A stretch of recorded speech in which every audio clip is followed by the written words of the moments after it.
Aquarius is the visionary. Aquarius is the rebel. Aquarius is the future-oriented person. I might have said this last time. Make sure you're not the rebel without a clue, right? If you are feeling the pressure of the transits, typically you make the change ahead of it, and that way the transit ushers you to the next thing instead of having to destroy your current life in order to build a new one. That's exactly why we're here as souls, while we're learning. So yes, it will be tough. But this is our great teachings. There's no point in thinking to run away from anything. It's this because our ways just we reincarnate again. It comes backwards and forwards. You have to look at what's going on in your chart and in their chart because it's not just a them thing, it's a you both thing, right?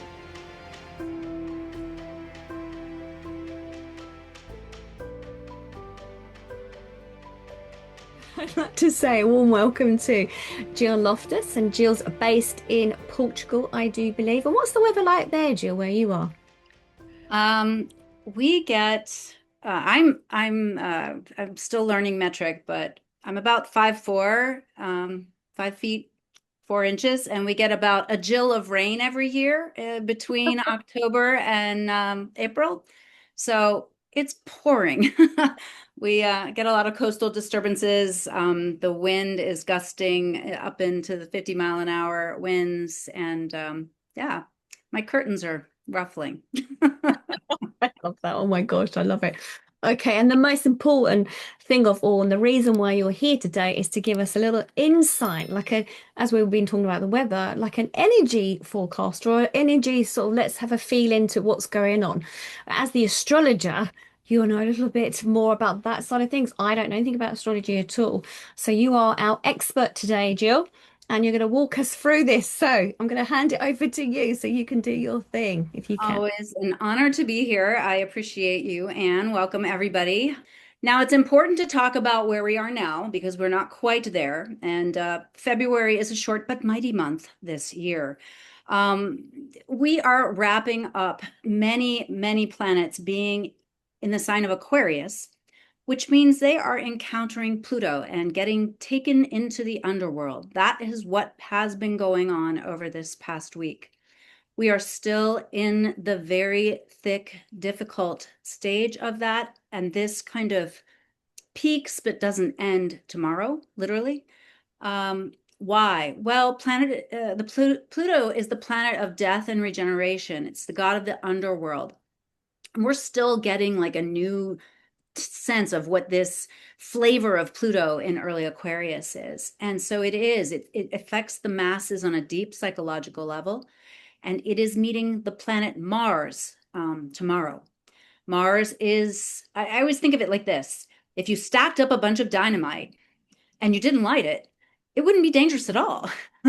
But if you come in and you strike the match, and then you have a big problem. And Pluto is the dynamite and Mars is the match. And so that happens tomorrow. So, I'm just suggesting to everyone, just be a little bit more careful and cautious. Pluto a lot of times brings up the issues of power struggles or that type of underhanded, kind of manipulative energy. But Mars just straight up is in a hurry. And so it sometimes can bring accidents or things like that. So I want you to chop your vegetables more slowly over the next couple of days. I want you to drive more carefully. As I have over here, be cautious. It's volatile energy. Slow down. And slowing down, whether it's the mind and the thinking, or the mouth and the speaking, or the actions that you're taking, all of those three levels of calming down, slowing down can really help you to meet the moment with a little bit more awareness. So make sure you're not resonant with violence. If you're feeling angry, move that anger, exercise vigorously, write it down and get it out of your system. Really try to keep your energy hygiene clean and vibration high, and you will more than likely avoid any difficulties. But it's definitely something for you all to be aware of, and to understand kind of what's going on in the collective right now all over the world. Now, this also gives us a little clue as to what's coming in February, because all these planets, they don't typically walk together as closely as they have been. The symbol of the mind, the symbol of the heart, the symbol of essence, the symbol of action. But they happen to be traveling very close together. And so they're one by one meeting the outer planets.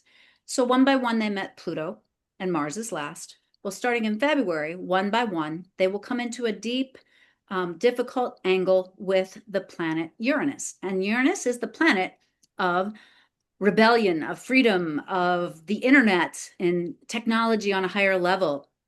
It causes explosions and surprises, and sometimes those explosions, it could be an explosion in consciousness, or it could be something that causes another problem, right? It's not all negative energy. None of these energies are all negative, but they're just harder to handle, because they affect us on such a deep level. Remember, the outer three planets, Uranus, Neptune, Pluto, they very much work with the unconscious because we can't see them literally with the naked eye. So think about that kind of influence. Now, when they come into these difficult angles, and I'll be giving you the dates on all of those with Uranus, we are going to watch, especially for weather-related events, technological problems, issues with electricity, electronics, power going out, websites going down, these types of things. But it also influences our nervous system at a deep level. And so you have to really watch your nervous system, because you're a part of this world, not apart from it, okay? We also are going to watch quickly Neptune moving into the sign of, well, actually today, Neptune is moving into Aries. Neptune moves so slowly, spends 14 years in a sign. So we have to look way back to think about how that energy has been moving forward in the sign of Pisces. Neptune is incredibly powerful in Pisces. Neptune, of course, the ruler of the oceans, likes a water sign. But now Neptune moves into Aries. Now we got a little taste, little sample of that last year in the summer. I think it was, let us say, end of March into early October. So it's going to do the shift into Aries today, and that's a new flavor. But then in February, Saturn will also move into Aries, and they are going to meet. And so we have the planet of disillusion and structure coming together, which is somewhat unique. And they're at the very 0 degree of the very first sign of the zodiac, quite rare. And 0 Aries is what we would call a critical degree in astrology. There's certain degrees of astrology where it's kind of like you're listening to the music and then all of a sudden somebody takes the volume and goes, okay? So this is important that we understand the symbols of what happens in our own lives. And then we look at our local community and neighborhood and maybe city, town, country. And then we look at the global effects. And so these are some of the things that we're going to be monitoring this month. So, as I mentioned, the planets are very close together, all in the sign of Aquarius. Aquarius is the visionary. Aquarius is the rebel. Aquarius is the future-oriented person.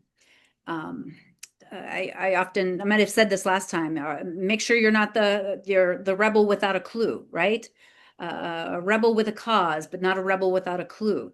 It's a very scientific type of sign. It wants proof about things. Aquarians don't always vibe with some of this more esoteric stuff, but the true reality of the future is the merging of those things. Science and spirituality are intricately connected. There really is no difference. So key themes for the month of February, those outer planet changes that I spoke about. So this is when you have, what's the saying, like there's some years that there's not much history, and then there's some days that there's years worth of history that unfolds. It's very much what this year is going to be about, but February is one of the larger months. So it requires you to be change adept, which as a human being, I understand that change is not very comfortable. Even good change can be incredibly uncomfortable. So I want you to think of having like a mental, emotional stance of being a martial artist. It's the symbol that keeps coming to me when I think about these times. You need to be able to pivot from one foot to the other. You need to not be easily thrown off balance by things that you think, I can't believe that's happening. Okay, it's happening. Now what? Eckhart Tolle teaches, and he's a marvelous author. I'm sure most of you are familiar with some of his work, but he teaches in any circumstance, you have three choices: accept it, change it, or remove yourself. And so I think that those three questions are helpful so that you don't spin on worries. Got a question here. All the planets moving to Aquarius, is that the beginning of the prophecy of the age of Aquarius? Good question. So I would say there's a lot of controversy amongst astrologers. Are we in the age of Aquarius? Especially because it's kind of been held out there as this mythical age of harmony and peace and all of those things. And it's like, it feels like a lot of not harmony and very little peace. So keep in mind, the only planet that's really going to stay in Aquarius continuously for the next 20 years is Pluto. The others are going to keep moving. All right. So, yes, to a certain extent, you might say we are entering a more Aquarian age in that we all can see the impact we have upon each other. Technology is helping us to see that. But the Aquarian ideals are not taking root yet. The soil is not prepared, unfortunately. And you have to remember that the current power structure is very attached to the power that they have, and they will go to great ends to maintain that power. They are not concerned with humanity. They are not concerned with all of us as as each of us a thread in the fabric of existence. They don't believe in those things, and they have an enormous amount of money and ability to try to push their agenda and their narrative. And that is where we have to make sure we don't fall for the Aquarian detachment of, I can't do anything, nothing matters. We're all going to hell in a handbasket. I'm just going to, sit on my phone, um, because I can't do anything. What can I do? You can do a lot. um, and, we all have to hold down and anchor our own little spot of light in the universe. And so to know it is to work with it, not that we can't keep others from their karma, and we can't keep our group karma from completely firing, but we can change how we respond to things. So yes, expect revolutions, expect breakdowns. There's definitely going to be some financial bumps this month. Don't overreact. It's like driving the car and seeing something in the road. Don't make it worse by steering off the cliff, okay? Make the adjustment and try to keep it in the center, all right? But stay adaptable. Even weather events, and I do think there'll be more unpredictable weather events this month as well due to planetary shifts and changes. Remember, it's all connected. The Earth is responding to the astrological. I mean, she's part of the planetary influences, and she has karma too. Watch also for themes related to blurring the boundaries. We've kind of been in a bit of a dream state for the last few years, with Neptune empowered in Pisces for this long period of time, 14 years, and then Saturn in Pisces for 2.5 years. This might be the month where we feel like we've woken up from a dream to a reality we didn't expect. People have been checking out. People have been using, sometimes substances, or even just, I don't know, they've been using all kinds of things to think, yes, it's just going to get better. It'll back to normal soon. Normal's over. Whatever you thought was normal is done.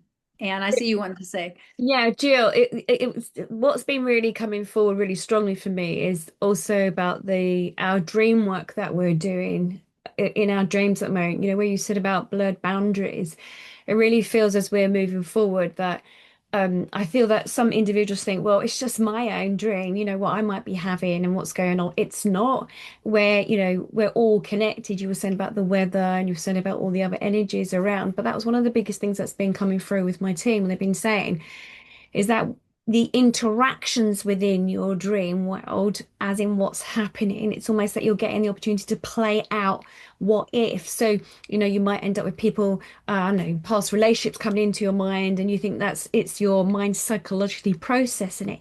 It's not necessarily psychologically going back, looking at it. It's actually dealing with it still. It's moving forward, it's moving through. It's almost as if it'll be hard to tell the difference from what's reality like when are we waking up? Like we set our alarm clock, say 8 o'clock in the morning.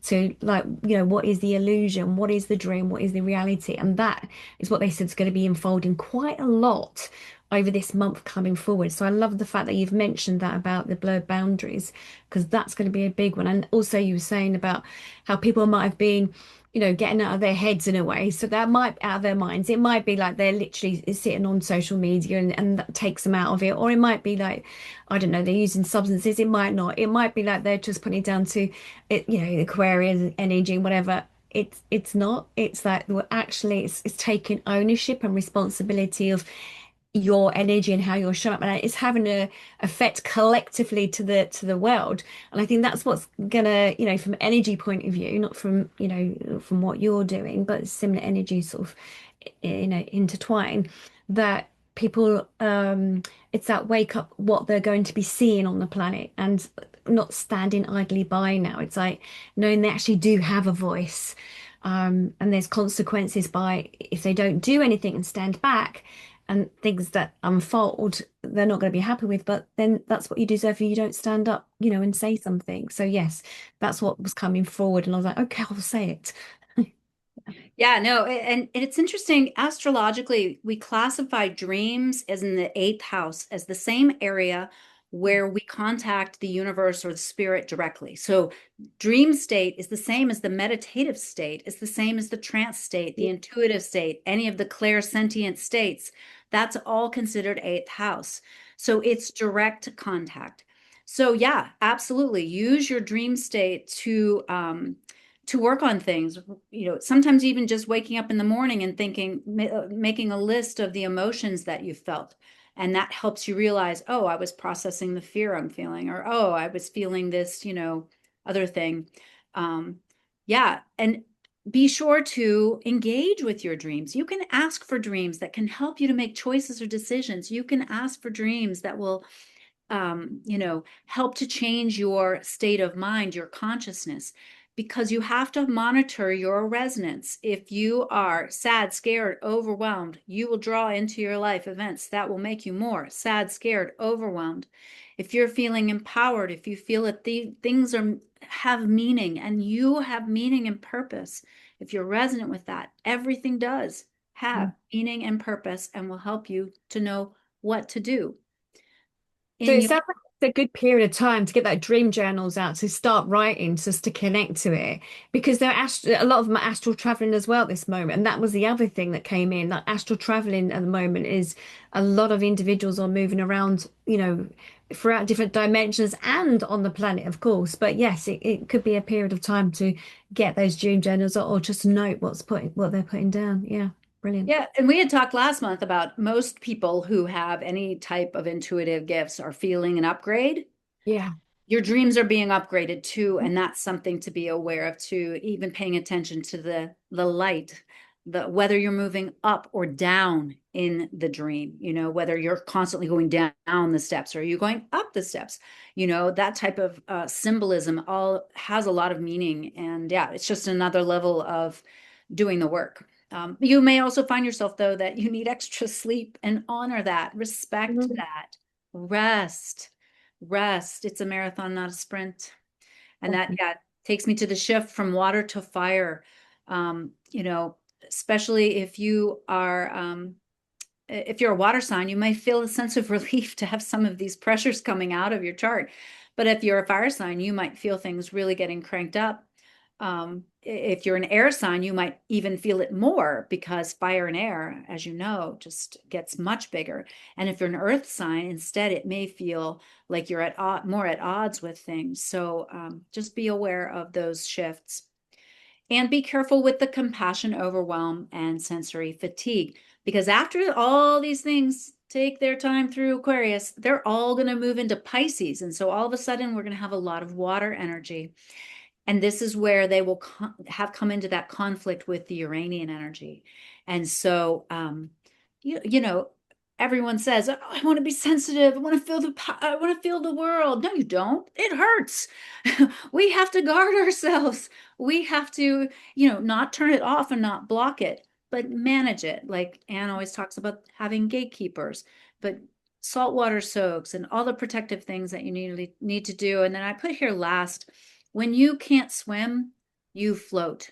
You don't waste energy trying to flail around. All right. When you feel like you're drowning, you float. And that is the key, one of the keys to making it through more difficult times. All right. So, quick note, on my website, I post a blog every month that has more detail than this. So if you want to check that out, you're welcome to do so. I'm just giving you some key dates and some keywords. But we hard launched the month with a full moon. February 1st, full moon at 13 Leo. So this is right across the sky from all those Aquarius planets. We have all those planets lined up. So the moon is going to slip into Leo and be like, whoa, now I got to argue with Pluto. Oh no, now I got to argue with Mars. Ah, here's the sun, I'm full. Oh no, now Venus. Ah, Mercury. So it's a lot of energy. But a full moon in Leo really says, let go of anything that keeps you from stepping into your full power. We need you. We need you feeling strong, confident, feeling like you are full of passion and purpose. Okay. So let go of anything that keeps you from the podium, what keeps you from speaking even when your voice shakes, right? So this is a time to let go of some of that, but also letting go of, Leo is the sign that doesn't want to show their pain. They want to always appear, beautiful. And it's the sign of celebrity, right? It's about letting go of things that keep you from allowing yourself to be vulnerable, to ask for help. None of us can do this alone. Anne and I were just talking the other day. When you find the right person, whether it's a friendship or a love relationship or a business partner, you can accomplish so much more, right? Mm, So, but you yeah. have to be able to humble yourself. And that's part of the shadow of Leo, is not being able to humble yourself, getting addicted to the drama. So let all that go on that full moon. Now, the third is when the planet Uranus, that I spoke about before, the planet of sudden upheavals and revolutions, pauses in the sky and begins to move forward. So, my teacher used to always say it's kind of like a stamp or a brand when one of those planets pauses and either goes backwards retrograde or pauses and goes forward. This is the final delivery of a message that you've been receiving for the last couple years, because this is the last station in the sign of Taurus for 84 years. Okay. So I'm not planning to be here for the next one. I don't think you are either. Let's get it done this time. Okay. So because it is, though, in the sign of Taurus, and so for some of you, time zone wise, this is 9:33 p.m. Eastern. So for some of you, it's going to be on the 4th. Keep that in mind. But because it's in the sign of Taurus, Taurus rules money, the earth herself, banking, finance, supply chains, material goods, food. Those are all pretty important things. And so we might see some shakes when that happens. There'll be more shakes when these other planets come into the harsh angle with her later in the month. The first one that gets to tangle with Uranus is Mercury, the mind, speaking, writing, thinking, communication, and travel. On the 5th and the 6th, there's a difficult angle. So this is going to be the first alert about watching out for communication problems, internet going down, electrical outages. It's going to feel like a Mercury retrograde, like from hell. Okay. It's going to be a little confusing. But remember that your own mind will be erratic. And so don't get upset with yourself when it's hard to stay steady. Then on the 6th, Mercury will move into Pisces. It's a very different energy. It's from this analytical, kind of future-oriented thinking into this deep, immersive Piscean mind, which picks up energies from other people. So you have to be a little bit more careful with the mental hygiene there, because thoughts are things. They're objects, just like this pen. This pen is an object. Thoughts are objects. You can bump into them and they stick to you. And then you have this thing come into your head and you're like, oh my gosh, why did I think that? What's wrong with me? Nothing's wrong with you. You bumped into it. Don't give it more energy. Let it go. Cleanse your aura, cleanse your physical body. So watch this, because it is also very argumentative, kind of my way or the highway kind of thing. And then starting from on the 8th, from the 8th to the 10th, Venus, the planet of love and beauty and harmony, but also money. She is happy to be in Taurus, but she's in Aquarius instead, where Uranus likes to be in Aquarius, but instead it's in Taurus. So there's a little extra, hey, like, you're in my room and you're in my room. What are we doing here? So this gives them both a little bit more power and a little bit more of a influence. Watch for words about new technologies related to money, breakdowns again in financial systems, problems with food and food supplies, problems with women, women trying to be controlled, women trying to be manipulated. These are some of the other things that we need to be careful about. And then on the 10th, she slips into Pisces. Now, Mercury does not his best look in Pisces. He feels a little like he can't find his glasses and he kind of forgets things. Venus in Pisces, so romantic. She's so happy to be there. She's elegant and she's intuitive and she's just really in her element, but she's also very vulnerable. And so this is something to consider as well. On the 11th, Mercury enters what we call the retrograde shadow zone. We talked last time. The retrogrades mean I'm walking up the steps. I come to a certain step. I look down at it and say, hey, I'm going to be back here in about 3 weeks. I'll see you then. And you keep walking. Okay. So on the 11th, we meet that step. Hey, we're going to be back here. So that means whatever is going on around that time and for the next 3 weeks, we might need to rethink or reconsider. We might have to have a conversation or get some new data in order to do the right thing. Mercury retrogrades, even the shadow, are not a great time to purchase technology, or, don't go buy the new car. Don't even download the new software if you can put it off during that time. It's a marvelous time to reconsider, though, or repair things. So those standard issue Mercury retrograde protocols start on the 11th. And keep in mind, it's going to be from 8 degrees to 22 degrees, all in Pisces.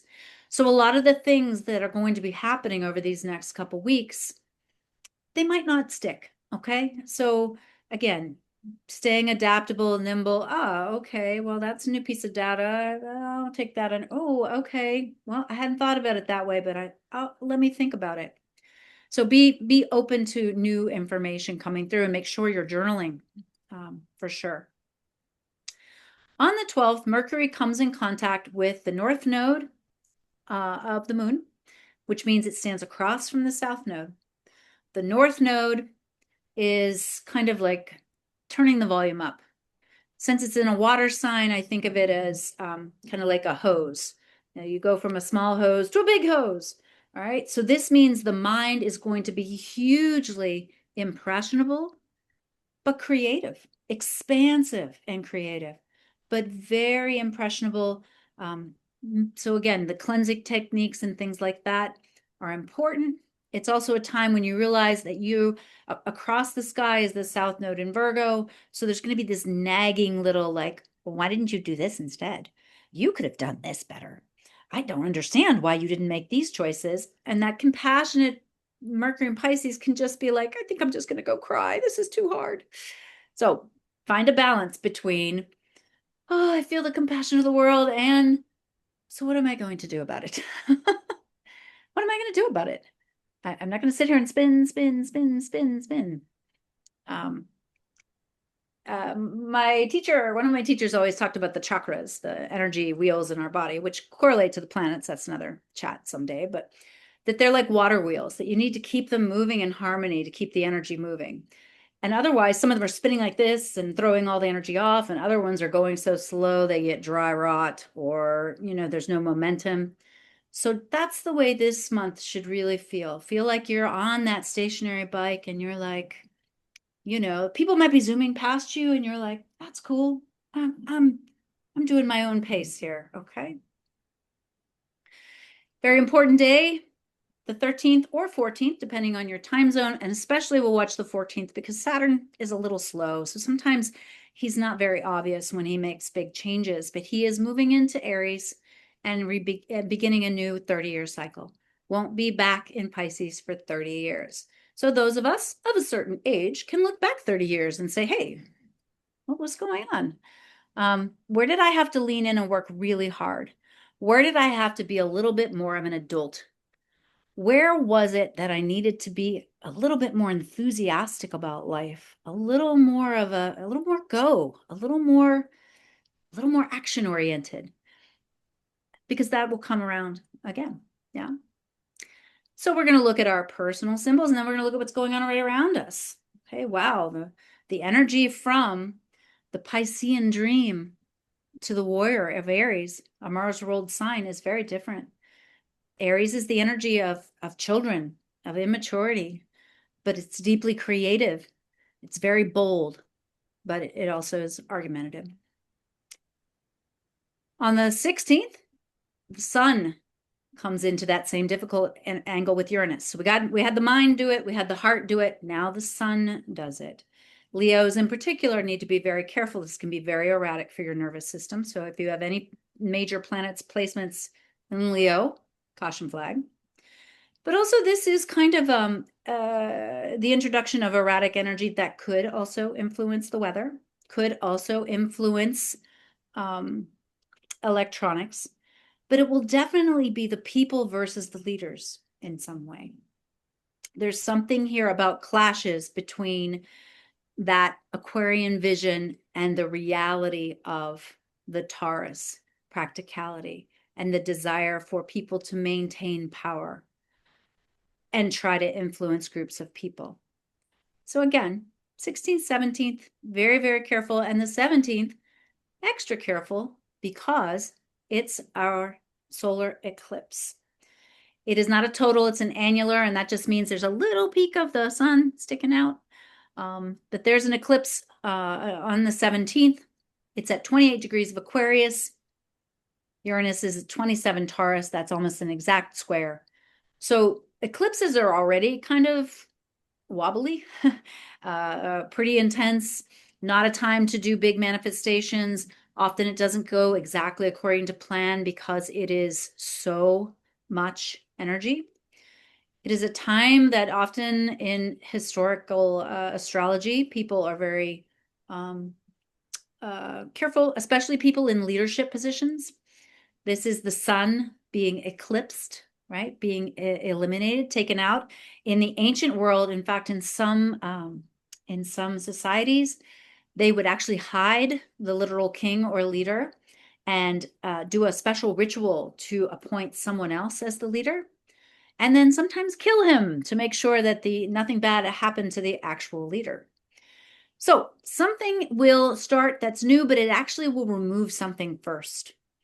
So it's not just bright beginnings. It sometimes is a removal and a beginning. So again, erratic energy, and not just that day. Sometimes they fire up to 2 weeks before and 2 weeks after. Eclipses also rotate on a 19-year cycle, and this is the start of a new one. So think back 19 years. What was going on? What new beginnings did you have? What endings did you have? What kind of life pivots? You know how every so often you're strolling down life and all of a sudden there's a pretty big redirect? This could be one of them. Keep in mind, eclipses always come in pairs or three. So it's either 2 in a row or 3 in a row. The next one will be early March. All right. I had to have 2 pages because there's so much going on. When you said about pivot and what was happening 19 years ago, I was like, oh my God, I don't want to get hit by a van again. It was nearly that time. And it was like, oh gosh. So, yes, Yes, we'll be meeting next week to bubble wrap, Anne. I'm hiding. Yeah, do your protective techniques. And I always use the sacred geometry of an octahedron as protection. Feel free to email me, Jill@newittastrology.com, and I will send you. I'm actually recording for my members this month a meditation of protection, 5-minute meditation for peace and protection to do every day. Um, so, and it has the imagery of the octahedron in case you, I don't know, didn't take geometry. I sure didn't, but all right. So, on the 18th, then the sun will slip into Pisces. So now we'll have everything but Mars.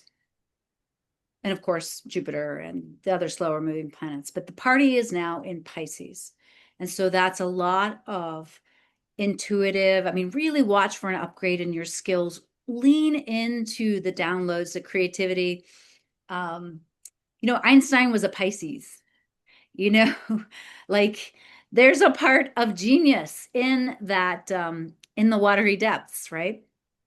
So happy solar return to my Pisces friends, and also note the vibe shift. Then on the 20th is the meeting of Saturn and Neptune to the same degree and minute. So astrologers, when we talk about a conjunction, which means the planets touching each other, we usually only speak of it in terms of the exact degree, but also the minutes. So each sign has 30 degrees, 0 to 29, and 60 minutes. And so they are meeting at the same degree and minute on this day. And as I wrote, nothing might happen or everything might happen.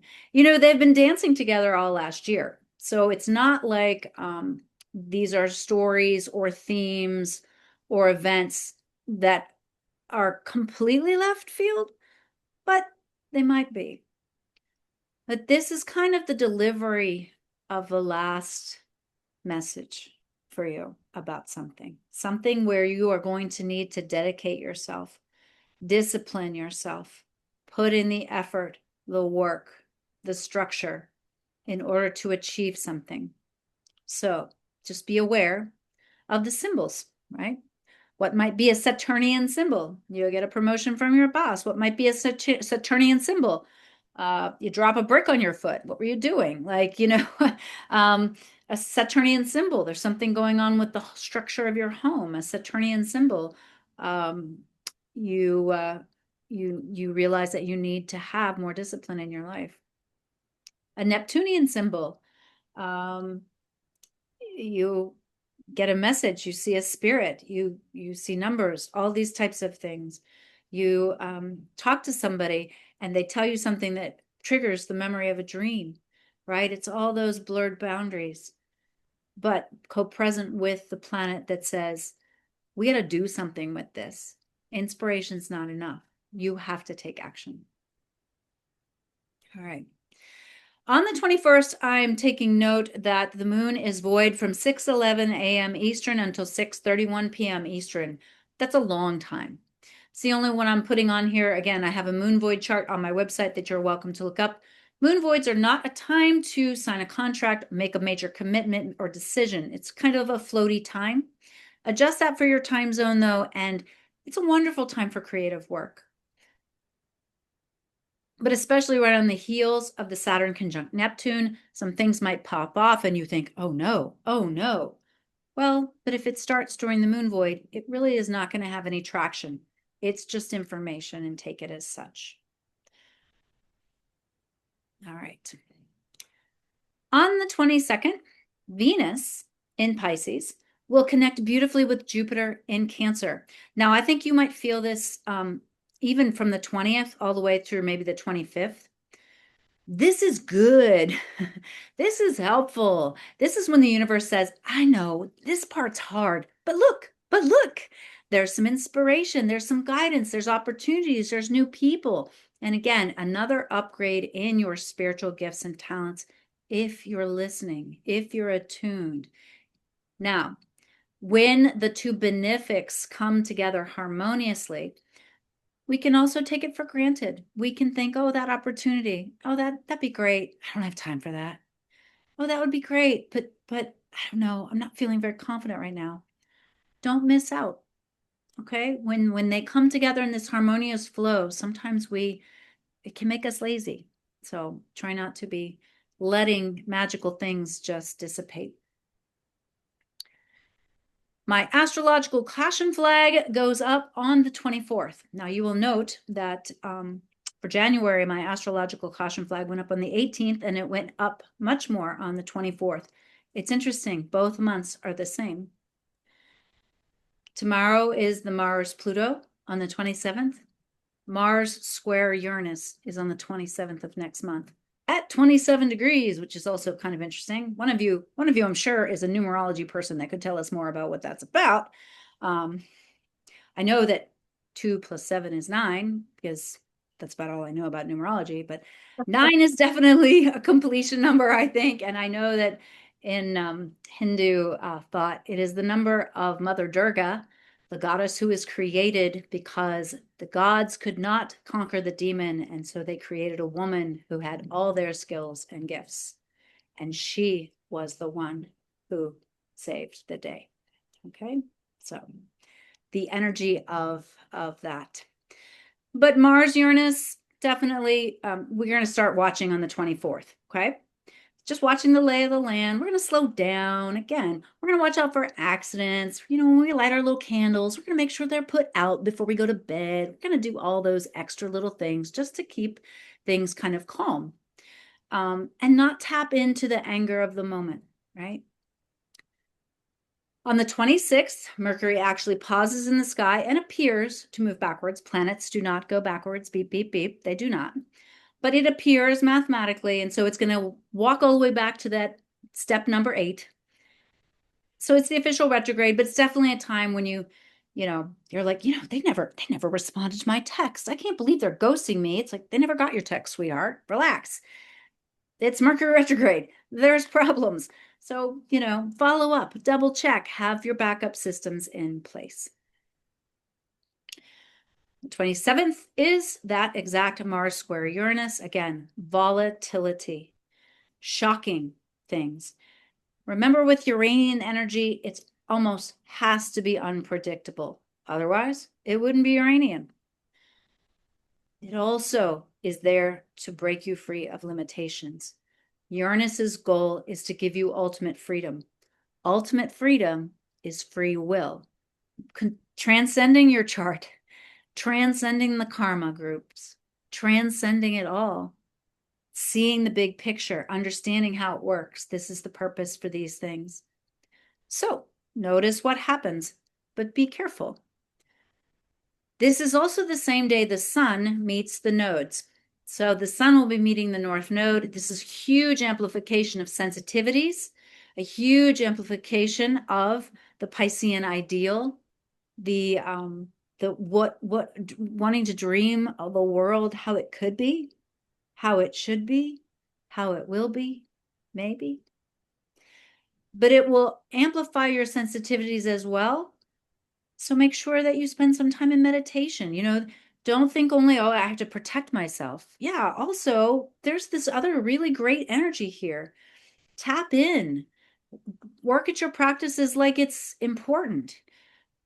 Really spend some time deeply merging, but then also go across the sky to the Virgo and say, I'm the healer. I'm the helper. I need to be of service. I'm here. I'm here. I can do for others sometimes what I can't do for myself. That's the Pisces Virgo axis, right?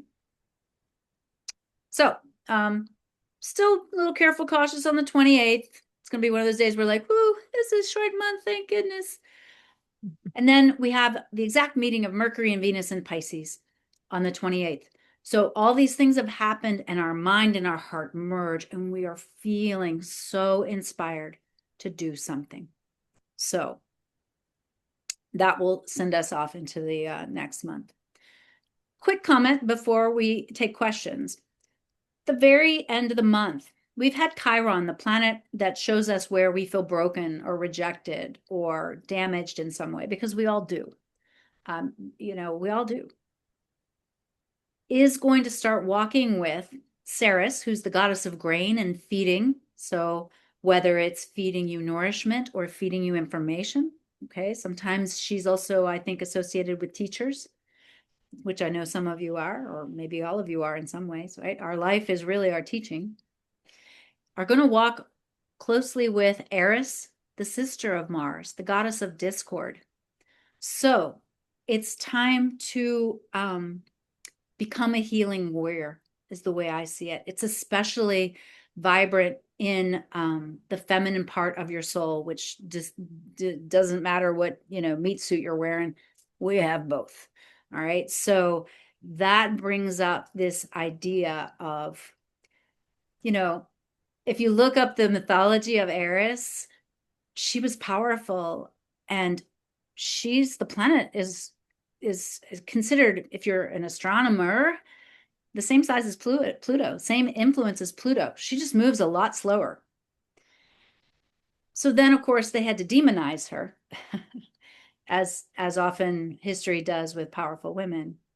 So, um, you are going to need to operate from the part of you that has been healed, that you've been working on. You'll have ample opportunity as we start into March. Questions? God, Jill, I absolutely love that because there's been a couple of clients I've seen today and a lot that's been coming up for them. It's about being the warrior now and the healing process that they've been on their journey. A lot about relationships, karmic healing, ancestral trauma. That's been coming up with me. Yeah, today's only Monday, but when I look back at last week and today, a couple of the clients, it was the same thing that came up.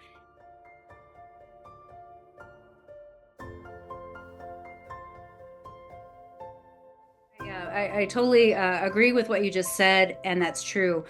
Also, just be gentle with yourself. I don't like to use the word the universe tests us, but we get initiated to next levels, and so there's going to be a series of initiations, and so and an initiation doesn't mean that we don't still have that tender part, or that is fully healed. If we all waited till we were fully healed, we would not be incarnating here. That's not the purpose. That's not how it works. Yeah, there'll be definitely some initiations. Take the time to integrate and process, because you are going to be gaining new skills, and just like anything new, you have to take it in and you have to digest it. Yeah. So yeah, taking time for that, and then understanding, what it means to you. And I probably said this before, but always ask yourself, if something happens, why is this in front of me? Why is this in front of me? Why is this in front of me? This seems very odd. Huh. What am I supposed to be getting from this? I had that today with a client, Jill, that a client was sitting in front of me today. She was in bits that there was a couple of major things that happened to her recently. One, a long-term relationship had come to an end, and the one that she felt so emotionally upset was about her dog.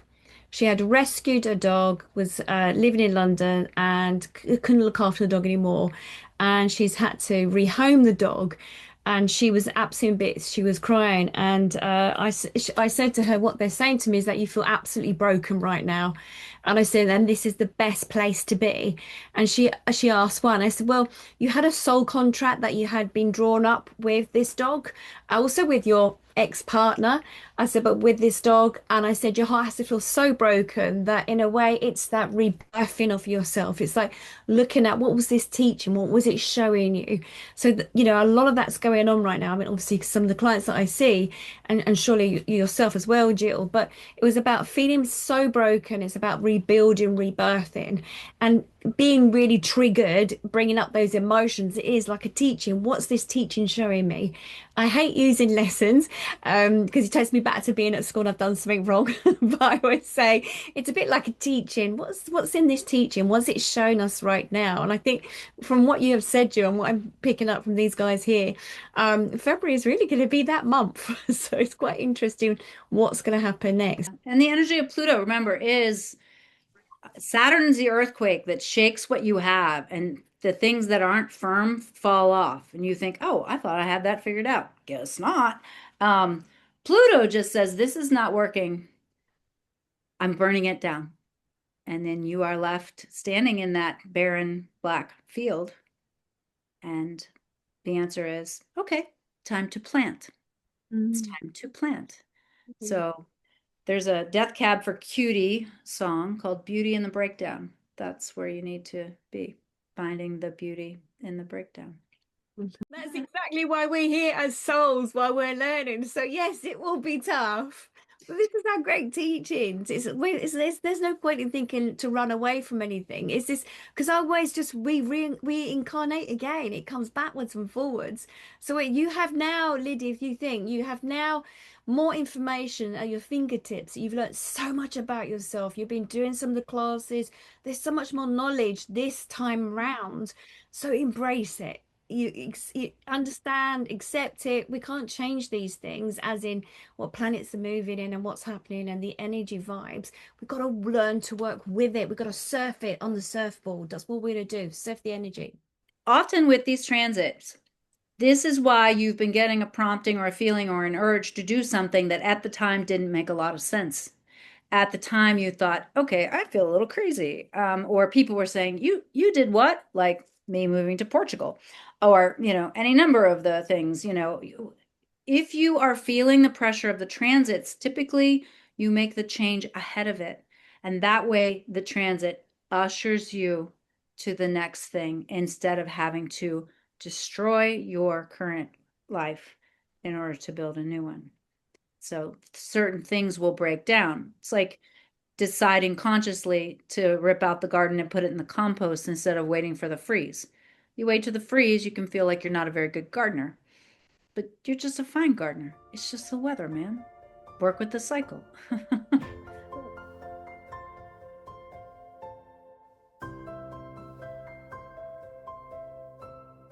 Yes, there's a couple different ways to look at it, and it's a somewhat modern technique, but it seems to work. It is not something I'm an expert at, but a lot of people use it for what we call mundane astrology, which is the astrology of trying to predict world events. And there is such a map as the geodetic map, which basically takes the planet and overlays the zodiac from Aries to Pisces over the planet so that there are areas that are ruled by the different signs. So, yes, you can look that up. You can also, countries have an astrological chart, cities have astrological charts. Anything that is birthed or created, if you start a business, if you have a marriage, anything that is birthed has a map. So you can look at the map of the location as well. So yeah, it's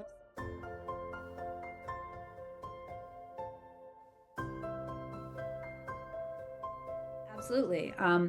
That is, there's kind of two different ways to approach that. One is astrocartography, which is basically, thank God for computers. I mean, I think this is why some of this stuff is relatively new, because mathematically to do it before computers would have been arduous. But now you can go tink, tink, tink, tink, tink, and you've got it. And it shows your chart overlaid on the planet at the using your birth time, date, and location. And then it puts the movement of the planets kind of down. Um, so you can see, for example, living on your Venus line might have a very different effect than living on your Neptune line. So Ooh. you can look at different parts of the world and see where you may or may not thrive. It also depends on how they're aspected, though. If you have a not so pleasantly aspected Venus, it might not be the best place to go, right? Um, and there's also astrocartography, which is, or that's astrocartography. There's astrolocality, where you can look more specifically at what the effect of moving the chart is. For example, when you're born, this is why I asked for the time and the location, because where you are in the world, the zodiacal sign that's on the cusp of the earth and the location of your birth changes every 2 hours. That's how the chart spins. And so we can look at what would happen, how your karma would move around based on where you are. If you stay basically in the same time zone, it's not going to be a big difference. But if you move time zones, it can be a considerable difference. There's a question here. Can you do this? Yes, I can do the charts. It is not my specialty, though. I would not feel skilled enough to give you a full reading just on that. I can tell you the lines. I can show you where it is. My computer will let you know some of the aspects and how the strength of them. But I do have an astrologer that I recommend for relocation astrology. He doesn't necessarily only use the maps, though. Um, and then I have a question here on the age of Aquarius. Age of Aquarius is what people have said is going to be the visionary age of the future. Like there's a song, "This is the dawning of," right? Yes, rock out. If you don't know it, young people, check it out. Yeah. There's the part where the moon is in the seventh house. I have the moon in the seventh house. But anyways, yeah, rock out. I love it. Anyways, but yeah, I mean, where you are on the planet does impact you. This is why if you travel, sometimes you're like, I feel like a different person in Italy. Well, you are, darling. It's not just the pasta. Okay. I like to think it's the chocolate. The other thing is, I want to ask the question that's here on this chart here is someone was saying about soulmates and twin Mm. flames. Now, with astrology, if can you match? I mean, I know you've done something for me before, poor Andrew. Uh, because you helped me to actually understand, what was going on with him as a Leo and where he was and whatever, and then how I am, and it really helped. So I'm asking the question, even though I know you can do it, but I mean, what about soulmates, twin flames? Can you Oh, see that or yeah, I mean, you can, but I don't want that to be my like, it has no? to have a big asterisk next to it. You can see someone's compatibility usually in the chart. I am never going to look at someone's chart that you provide to me with their permission only because there's ethics around this stuff, okay? But let's say you're dating somebody, you keep having these issues, whatever, you want to look at the charts together. You can put the charts together. This is called synastry. You can do this with anybody. I highly recommend it for mothers with children, or I guess fathers too. Yeah. But like looking the charts together, you can definitely see some karmic interactions that are like, wow, this is rare. This is unusual. Let's say you're born a month apart. You're gonna have a lot of them the same, okay? Doesn't mean everyone born at the same time is your twin flame. Um, in fact, it's interesting. My husband pointed this out to me because he studies some of this esoteric stuff too. One of our teachers actually was asked the question about twin flames, and he gave the answer that you would actually have to find someone who had the exact opposite of your chart in order to come together to create that synergy. Now, that Mm, said, how many people are born in the world? There's a lot of people born at the same time. We all are given these same ingredients, and then we make a life with it. We have free will. We make choices and decisions. And just because somebody has an amazing connection with you doesn't necessarily make them the right person for you. I would proffer that sometimes your twin flame would be different than your soulmate. Your soulmate is somebody who reflects to you back the best vision of yourself. You don't mm, always get to stay with them. mm, And they might not be on the same life path as you. They mm, might not be willing to do some of the work that you're willing to do. You might need something else. Also, I think that we're meant to do the dance with lots of people. I think that's why there's more relationships breaking up and new relationships. It's not because we're bad people that don't know how to stay together. Let's rock out again, right? But it's not that. It's not that. It's not that. It's just the timelines are speeding up. We need to learn things. And so it's kind of like, I don't know. Is it a Kaylee, the Scottish dancing that my daughter loves, where you switch partners, right? And you right, yeah, dance with yeah. different people. You dance with somebody, you learn things. You fulfill the karmic mission, and then you realize, all right, it's been great, or maybe it actually sucked. But moving on, like it's time to move on to the next thing. Time to move on. Yeah, so here's the thing.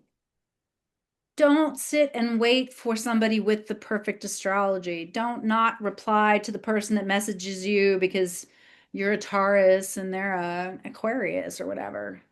Maybe you're, again, meant to do the dance. And then the dance is done. Don't cling. Not clinging is really important. And that is part of what causes sometimes problems, I think, in our spiritual growth because we cling to well, what do people think? And what about this? And what about that? Instead of what we know in our heart we need to do. Well, So, rescuing others as well. This was a big thing today when I had with somebody that they felt that it was their job to rescue that person because they were their soulmate. And we looked at it and we looked at actually there was a soul contract drawn up, but it was for meant for you to guys to like reach a certain space and then it's time to walk away from each other. And it was the teaching in that relationship, what it showed you, what was coming up, what was happening for you. So yeah, I'm a total believer as well, is that you've got to, move through different soulmates connections that is meant to happen. Because also people, those who are resistant to doing the work, waking up, having a look at themselves while they're here, they're not time ready to do that yet. Maybe it's later on for them, but maybe they needed to leave you in that relationship. A client said to me today, do you think that he's going to regret and he'll realize at some point in like him losing me? And I went, listening to these guys, they just said no. And she went, what? And I went, no, no, no. The lesson in this lifetime was for you to meet him, to leave him, to get heartbroken, for you to move on. For him, somebody in spirit said he's too selfish. He's not ready to move on. So it's got to have his heart broken by somebody else. So no, he's not going to learn from this relationship. So let go of that. And this is what she was holding on to, was that she hoped that he was going to be in a lot of heartache and a lot of pain and he's going to learn something from it. And I went, that ain't anything to do with you. Let go of that. Your journey is about you moving on. So let go. So yes, it's interesting. But yeah, that was one of the questions that somebody had asked about, can astrology sort of see who your soulmate is and twin flames. yeah, yeah, and a lot of it has to do with, I will say, the number of degrees. One of my teachers used to say the difference between karma and destiny is the degree range of how tight the aspects are. So it's kind of like, especially driving in Portugal compared to being in the United States with our giant cars or our giant roads. And here, I just feel like the roads are like this wide. But the difference between not hitting that car and not being in a wreck is like this, right? But it still didn't hit, right? But if they're touching, then there's an impact. And Mm. and yeah, I would say, you know, just because you feel a deep karmic resonance with a soul doesn't mean you're supposed to end up with them. And love is not enough. I'll say it 1,000 times. You have to have love, lust, and trust. And if you don't have all four of those, that table will not stand up. Oh gosh, I love that. Okay.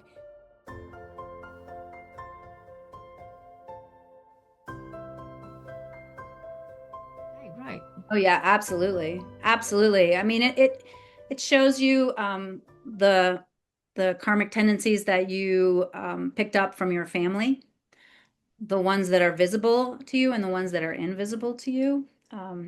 It shows you where you feel essentially damaged or broken. You feel it can show you triptych exists. I'm not sure what that means. I'm missing that. Um, so yeah, it absolutely can show you where the work is, where the blind spots are, and also give you the understanding of the timing of when those particular things will reoccur. Ah. That's really useful. It's Okay. just, yeah, if you know a Okay. three-leg table. Oh, yeah. No, you need a four-leg table. Like, love, lust, trust. Four. It's steadier. I Love love is that. not enough. You can feel a deep magnetism to somebody, and that can be just, yes, I knew him from a past life. Run.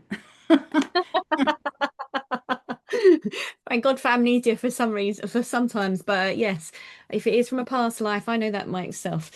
Okay.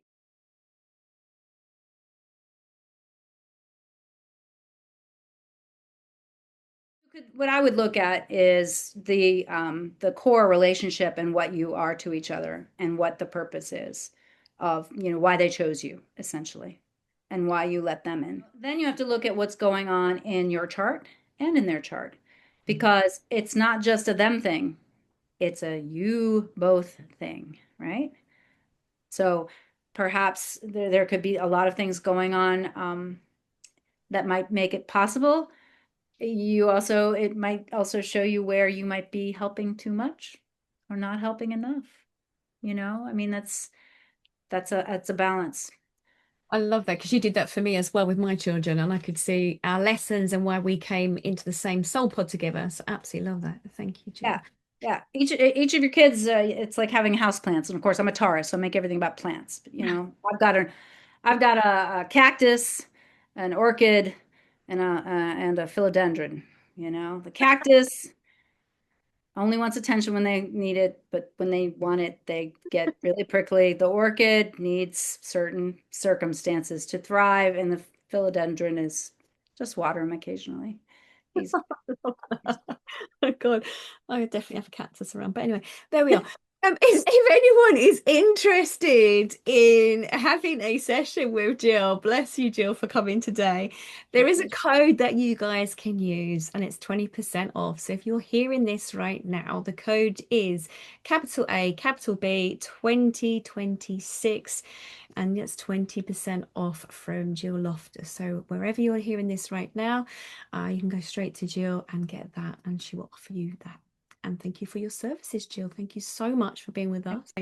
Isn't that lovely? Oh my God, absolutely lovely. And as we move on over the next couple of months, we're going to have other people that will be here on a Monday as well, telling us about their expertise and helping us on our journey. Because as we know, it's more about having a collection of mind, body, and soul. It's all to bring it together. So for those who are here still in this group right now, I'm going to take you into a little bit of a meditation in a moment, and then we're going to have card readings for those who are here in the audience. So, and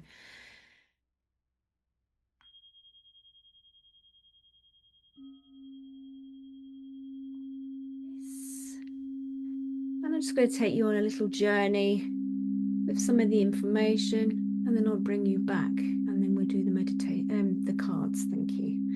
Okay, let's do this. So just taking a moment, be mindful of your breath. Be mindful that you are part of your breath. This breath flows through you. Be mindful as you breathe in through your nose. You allow yourself to swallow that breath, to come in, to move that breath down. Putting that breath down through the core of your body. And allowing that mindfulness of that breath, be mindful as it flows through your physical body. Excellent. Breathe at your own pace. And be mindful as you breathe. You breathe it in, you drop it in, all the way down through the core of your center of your body. Like a light, like a pillar of light as it flows in. Your breath will always center you. Your breath will always bring you back home to your physical self, where your soul resides. Breathing in, breathing out. Allow that next breath as it comes in like that tidal wave of breath into your physical body. Drop that breath down into the core of yourself, like a pillar of light, down through the torso, and allowing that breath to flow down, further down, down to the base of your spine, where your sitting bones are, placing that breath within that place of the sitting bones. Allowing that awareness of your physical self. Be mindful as your legs, as you flow down through your legs, down through your thighs, down through your knees, coming down through the calf muscles and down to the soles of your feet. Be mindful of grounding yourself in this physical space. Be mindful as you're breathing in and breathing out, how you're anchoring yourself to the earth, feeling the energy of the earth as you are seated. In a moment, as we take our next breath in, I want you to visualize just like the tree with the roots for the soles of your feet, as you are anchoring yourself into the earth, into the planet at this time.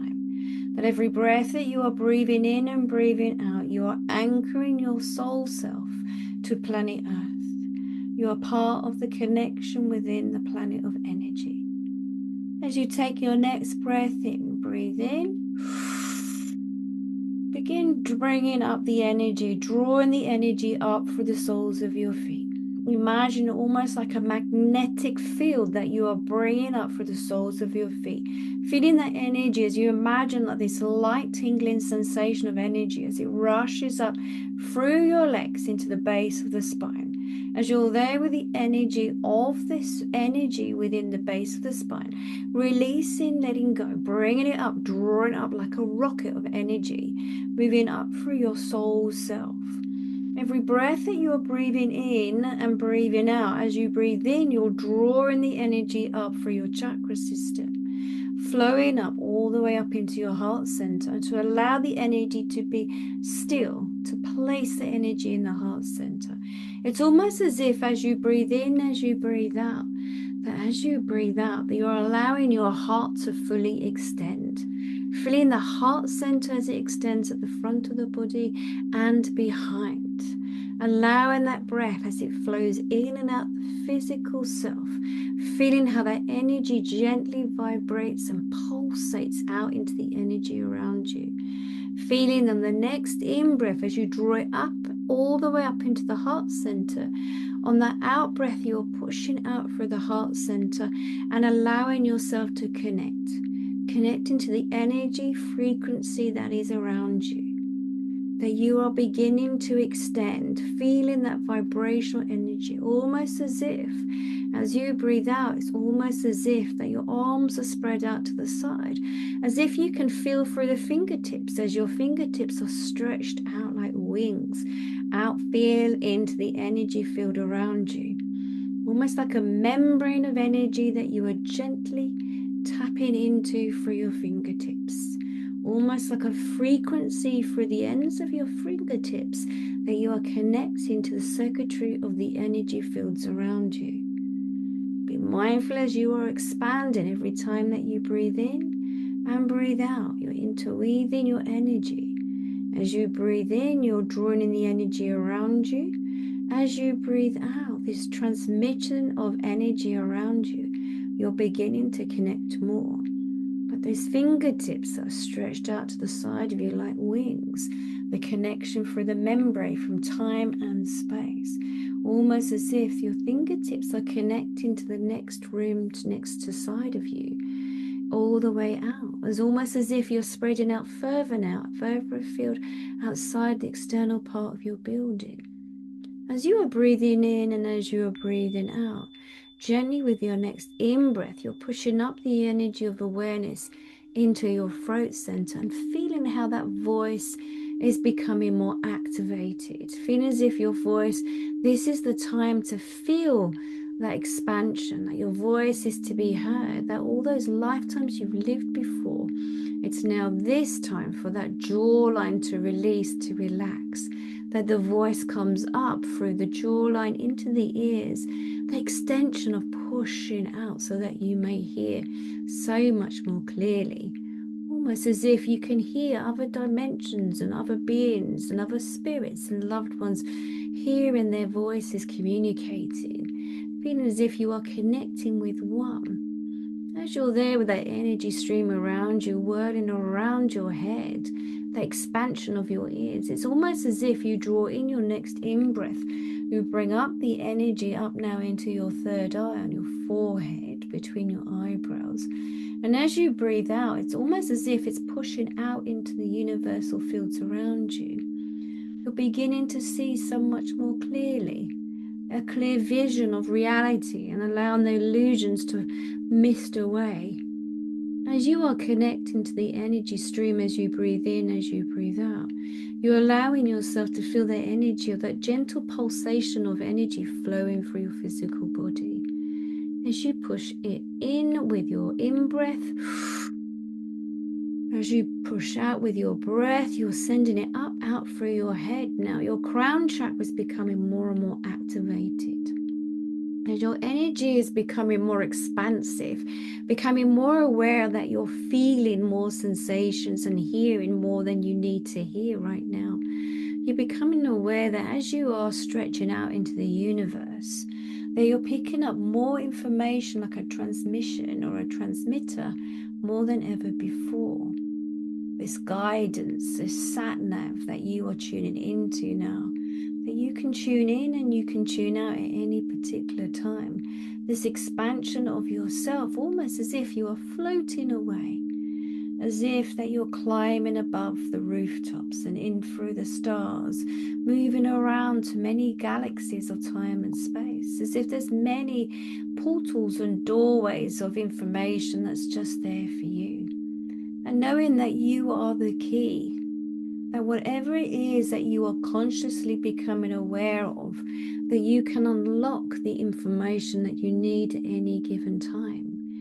It's just setting that intention of connection, almost moving in and out of the dream world and reality of wondering what is true and what is not and what is to come. That you are beginning to create your own reality of how you feel about yourself as the extension of energy, that what you will now be connecting more to. The universal field is almost as if like this jellyfish of energy, of light, that you're able to touch and tune into, feel into how you can gently manipulate what it is you want your reality to look like. There are new beginnings becoming ahead of you, and you can move through time and space as much as you like. It may feel a little bit gloopy at times, may feel this stuckness or stickiness around you. But the more that you are aware that you can pierce through this gloominess of membrane, that you are able to move forward. It's almost as if that shining light that you begin to see that once flickered is now becoming brighter than ever before. And as you're there in that space, that light that shines, that whiteness around you, that feeling almost as if it moves through your skin and through your eyelids and through your ears and through your physical self and through your pores, as you are hearing, breathing, seeing, touching, tasting, that you are becoming more than just you were before. It's almost as if you can move in and out your dreams and feel into them and ask for guidance wherever you are. The information's there. The more that you resist, the less that you see. And as you breathe in and as you breathe out, it's almost as if your body beckons you back, your physical vessel back now, as your soul gently becomes aware that the higher self it connects to, it's time to return back to the physical self of the core self itself. And as you breathe in, as you breathe out, you're becoming more aware that as you allow yourself to gently flow back down through the galaxies, the stars, and back down through the roof and coming back down through the skull, that as you come back into that physical body, it's almost as if looking at what is reality and what is illusion. And as you gently lift back into your body, floating down, all the way down through the crown, through the third eye, coming down into the heart center, it's almost being pulled back like a magnetic force. Feeling how you come back into the heart center and you begin flowing down like a ripple effect, like a waterfall of energy coming back into your physical body, coming down into the stomach, into your bowels, and all the way down to the base of the spine. As you're there in that space, feeling that magnetic pull within the soles of your feet, becoming aware that you're drawing up the energy through the earth, but anchoring your soul self on the planet at this particular time. That on the count of 3, when you do come back into the space, feeling almost as if a trippy that you have been somewhere else. Not sure what it brings, but knowing that there's been something, some information. On the count of 3, 1, gently becoming aware that you are in your seat, that you can feel your physical body, and 2, being aware that if you wiggle your fingers and toes, that you begin to become aware you're coming back. And on the count of 3, coming back into the space, take a nice deep breath. Come back into this space, come back. When you're ready, gently opening your eyes and coming back into this space.